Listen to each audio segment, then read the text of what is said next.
కూడా తినాలి. బియ్యం వండుకొని తినాలి, బయట అమ్మాయితే కాదు.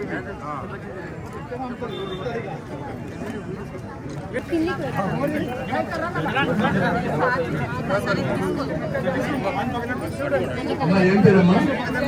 2 లక్షల అమ్మకు చూడండి అమ్మా, బియ్యం చూడండి, మంచి క్వాలిటీ.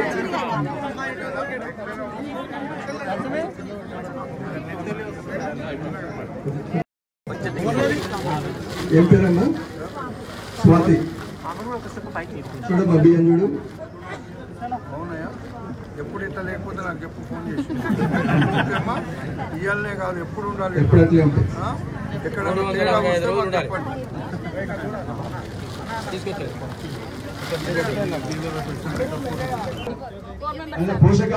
పోషకాలు కలిసినాయి ఆ బియ్యంలో.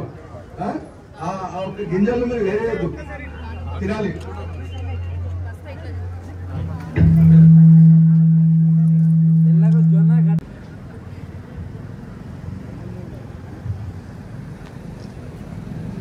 ఈనాటి సన్న బియ్యం పంపిణీ కార్యక్రమానికి ఇచ్చేసినటువంటి ఆర్డీఓ గారు, డిఎస్ఓ గారు, గురునాథ్ రెడ్డి గారు, పాండురంగారెడ్డి గారు, శేఖర్ మామ గారు, హనుమంత్ రెడ్డి గారు, మసూదన్ రెడ్డి గారు, ఎంఆర్ఓ గారు, వేదిక మీద ఉన్న ఇతర సోదరులకు, ఈరోజు ఈ కార్యక్రమంలో పాలుపంచుకున్నటువంటి కాంగ్రెస్ పార్టీ నాయకులకు, కార్యకర్తలకు, పెద్దలకు, మా అక్క చెల్లెళ్లకు ఈ మంచి కార్యక్రమాన్ని ప్రజలందరికీ అందించాలనేటువంటి సదుద్దేశంతో ఉన్న ప్రతి ఒక్కరికి ముందుగా నా నమస్కారం. మీ అందరికీ తెలుసు, మన ప్రభుత్వం ముఖ్యమంత్రి రేవంత్ రెడ్డి గారి నాయకత్వంలో ఈ రాష్ట్రంలో అధికారంలోకి వచ్చిన తర్వాత 6 పథకాలు అమలు చేస్తామని ఇబ్రాహీంపట్నం చౌరస్తాలో నేనే ప్రమాణం చేసిన. నాతో పాటుగా రాష్ట్రం అంతా ఈ రోజు ఉన్నటువంటి మంత్రులు కావచ్చు, ఈ రోజు ఉన్నటువంటి ఎమ్మెల్యేలు కావచ్చు, ఈ రోజు ఉన్నటువంటి ఎంపీలు కావచ్చు, ప్రతి ఒక్కరూ పేదలకు ఇచ్చిన మాట తప్పకుండా పని చేస్తామని మీ అందరికీ చెప్పి ఈ రాష్ట్రంలో కాంగ్రెస్ ప్రభుత్వాన్ని, ప్రజాపాలనను అధికారంలోకి తెచ్చినాం. అధికారంలోకి తెచ్చినప్పుడు 6 పథకాలు అమలు చేస్తాము. దానికి అవసరాన్ని బట్టి ఇంకా పేద ప్రజలకు ఏ అవసరాలు ఉంటాయో ఆ అవసరాలను మీకు అందిస్తామని ఆ రోజు చెప్పినటువంటి మాట ప్రకారంగా ఆలస్యమైనా గాని, ఆలస్యం కావడానికి కారణం కూడా మీకు ఒకటి ముందే చెప్పాలి.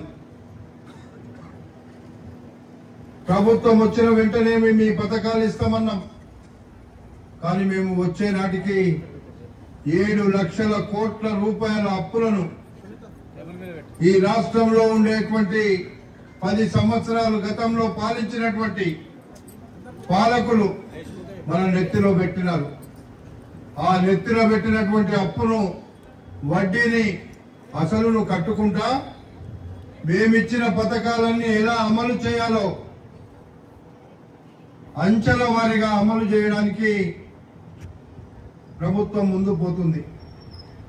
అలాంటి సందర్భంలో ఇప్పటికే ఉచిత బస్సు కానీ, 200 యూనిట్ల కరెంటు కానీ, రైతుల రుణమాఫీ కానీ, గ్యాస్ సిలిండర్ 500కి ఇవ్వడం కానీ, ఇంకా మహిళలను, ప్రతి మహిళా తల్లి ఎవరైతే గ్రూపులలో ఉన్నారో 1 కోటి మంది మహిళలను కోటీశ్వరులను చేయాలనే ఒక పథకాన్ని ఇంకా అందులో మేము కొత్తగా తీసుకున్నామనేటువంటి మాట మీకు ఈ సందర్భంగా మనవి చేస్తున్నా. ఒకే రోజు అన్ని జరగకపోవచ్చు.